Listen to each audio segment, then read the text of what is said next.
আসসালামু আলাইকুম, কেমন আছেন? আজ থেকে ৩ বছর হলো বাড়িতে আসা হয় না।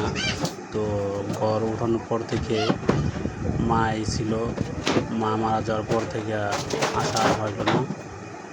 তো মা থাকলে তো সুন্দর করে গোছগাছ করে সুন্দর করে পরিষ্কার রাখতো।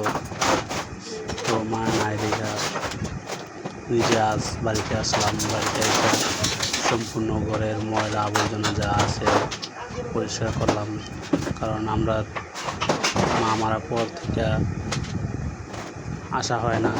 তো এবার আমার পরিবার নিয়ে কুরবানিতে আসবো, সেজন্য আমি আগে থেকেই ঘরের সম্পূর্ণ কাজগুলো ক্লিন করলাম।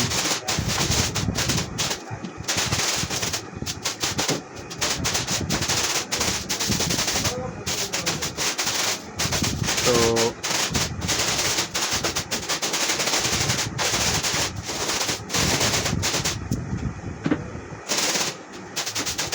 আমার সম্পূর্ণ ভিডিওটা দেখতে থাকেন।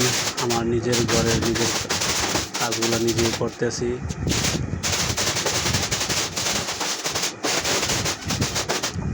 একা একা ভিডিও করতেছিলাম নিজেই, অল্প অল্প করে।